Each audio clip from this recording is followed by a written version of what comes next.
இந்த தண்ணீர் மாநாடு எதற்காக என்கின்ற பல்வேறு விமர்சனங்கள் நம்மிடத்திலே இந்த சமூக வலைதளங்களில் எழுப்புவது உண்டு. உலகத்தில் முதலாக தண்ணீருக்கான புரட்சியை பொலிவியா நாடு ஏற்படுத்தியது. அதன் பிறகு உலகத்திலே முதலாக தண்ணீருக்கான மாநாடு நடத்துகின்றது நாம் தமிழர் கட்சி மட்டும்தான். ஏனென்றால் நாம் தமிழர் கட்சி மட்டும்தான் அனைத்து உயிர்களுக்குமான அரசியல் என்று பேசிக் கொண்டிருக்கிறது. எல்லோரும் போல நாங்களும் பிறப்போக்கும் எல்லா உயிருக்கும் என்று பெயரளவில் வைத்துவிட்டு கூட்டி வைத்து கொலை செய்கின்ற கூட்டம் இது அல்ல. இது ஒட்டுமொத்தமான அனைத்து உயிர்களுக்குமாக அரசியல் செய்யக்கூடிய கூட்டம். இது நாம் தமிழர் கட்சி கூட்டம். அன்பிற்கிடையே உறவுகளே, 1997ஆம் ஆண்டு பொலிவியா என்கின்ற நாடு இருக்கிறது. அந்த நாடு கிட்டத்தட்ட $2.5 கோடி உலக வங்கியிடம் கடன் வாங்குகிறது. அதற்காக உலக வங்கியிடம் கொடுக்கப்பட்டது என்ன தெரியுமா? தண்ணீரை தனியார் மயமாக்குவதற்காக ஒப்பந்தமிடப்படுகிறது. அதனுடைய விளைவு அன்றைக்கு சர்வசாதாரணமாக இருந்திருக்கலாம். ஆனால் 1999ஆம் ஆண்டு அமெரிக்காவை சேர்ந்த பெக்டல் என்கின்ற நிறுவனம் 40 ஆண்டுகளுக்கு குத்தகை எடுக்கிறது தண்ணீரை. அதனுடைய விளைவு என்ன ஆனது தெரியுமா? ஆற்றங்கரையில் தண்ணீர் எடுக்க சென்றவர்கள் மீது இராணுவத்தை வைத்து துப்பாக்கி சூடு நடத்தியது. இங்கு தூத்துக்குடியில் நடத்தப்பட்டது போல தனியார் நிறுவனத்திற்காக துப்பாக்கி சூட்டில் மக்கள் பணியாளர்கள். இது வரலாற்று உண்மை. சரி, குளத்தில் தண்ணி எடுத்துக்கொள்ளலாம் என்று குளம் பக்கம் போகும்பொழுது அங்கும் அடித்து விரட்டப்பட்டார்கள். சரி, மழை பெய்கிறது, அந்த மழையில் இருக்கின்ற தண்ணியை சேமித்து நாம் குடித்துக் கொள்ளலாம் என்கின்ற நிலை வந்த பொழுது வீடு புகுந்து அதே இராணுவம் கைது செய்தது, அடித்தது, மக்களை சுட்டுக் கொன்றது.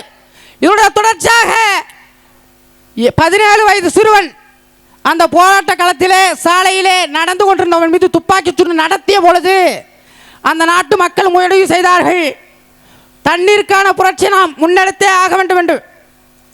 கிட்டத்தட்ட 2006ஆம் ஆண்டு அடித்து விரட்டப்பட்டது அந்த பெக்டல் என்கின்ற நிறுவனம். அமெரிக்காவை சேர்ந்த நிறுவனம் பொலிவியாவிலிருந்து அடித்து விரட்டப்பட்டது. இது நாம் வாழும் காலத்திலே நடந்தது.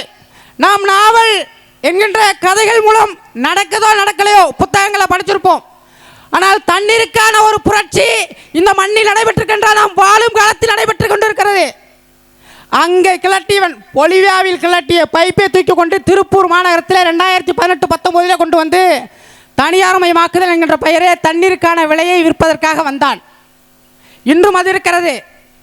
கடைசியாக 2024 ஈரோடு அருகாமையில் உள்ள சென்னிமலையிலே அண்ணன் சீமான் அவர்கள் ஒரு பரப்புரை கூட்டத்தில் சென்றிருந்தார். சென்னிமலை அருகாமையில் அந்த கூட்டத்திலே பேசுவதற்கு வந்து ஒரு முதியவர் ஒரு போத்தலை வைத்தார். நான் நினைத்தேன் அது பாமாயில் அல்லது செக்கில் ஆட்டிய எண்ணெய் கொடுக்கிறார் என்று போல. ஆனால் அண்ணன் அவர்கள் மேடை ஏறி பேசும்பொழுது தான் தெரிந்தது அந்த இது செக்கில் ஆட்டிய எண்ணெய் அல்ல, அந்த போத்தலில் இருப்பது தண்ணீர் என்று. கிட்டத்தட்ட 4 ஊராட்சிகள் என்று நினைக்கிறேன், 30 கிலோமீட்டர் சுற்றளவில் அந்த சென்னிமலை பகுதியில் தண்ணீரை பயன்படுத்த முடியாது என்கிற நிலை உருவாகி இருக்கிறது. தண்ணீர் நஞ்சாவதற்கு யார் காரணம்? அன்பிற்கிடையே மக்களை நாம் தான் காரணம். இன்றைக்கு குடிப்பதற்கு 100 கோடி மக்களுக்கு தான் தண்ணீர் இருக்கின்ற ஆய்வறிஞர்கள் சொல்கிறார்கள். நிலாவுக்கு செல்லலாம் என்று நீங்கள் பேசுகிறீர்கள், சிந்திக்கிறீர்கள். ஆய்வறிஞர்கள் சொல்கிறார்கள், அன்பிற்கிற மக்களே 100 கோடி மக்களுக்கு மட்டும்தான் தண்ணீர் குடிக்க முடியும் என்கிற நிலை இருக்கிற பொழுது அதை அதிகப்படுத்துவதற்கான வேலை வாய்ப்புகளோ அதை அதிகப்படுத்துவதற்கான திட்டங்களோ இந்த அரசிடம் இல்லை. அதாவது மக்கும் 1000 ஆண்டுகளுக்கு பிறகு என்று இருக்கக்கூடிய நெகிழித்தாள் அதை கூட மறுசுழற்சி செய்ய முடியாத நிலையில் தான் இந்தியா என்கின்ற நாடு இருக்கிறது. ஆனால் எங்கு போனாலும் தண்ணீர் கிடைக்காது என்கின்ற நிலை உருவாக இருக்கிறது. இன்னும் 10-20 ஆண்டுகளில் அதற்கான வேலைகளை திட்டமிடலை என்னென்ன அரசு செய்திருக்கிறது?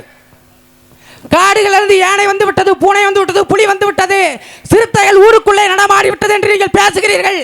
காட்டுக்குள் வாழ்ந்து கொண்டிருந்த ஒரு உயிரினங்கள் எப்படி உங்க ஊருக்குள்ள வந்துச்சு?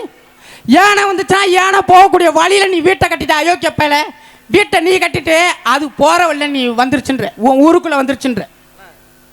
இறுதியாக ஒன்றே ஒன்றுதான் அன்பிற்கிடையே மக்களே, அது தண்ணீரை தேடி வந்தது. காட்டுக்குள்ள தண்ணீர் இல்லை, தண்ணீரை தேடி தடம் பாய்ந்து போகும் பொழுது என் வீட்டுக்குள்ளே நுழைந்தது என்று அதன் மீது டயரை கொளுத்தி நீ கொலை செய்கிறாய். ஒரு யானை செத்தால் எந்த நிலை உங்களுக்கு காடு அழிக்கப்படும் என்பதை தெரிந்து கொள்ளுங்கள்.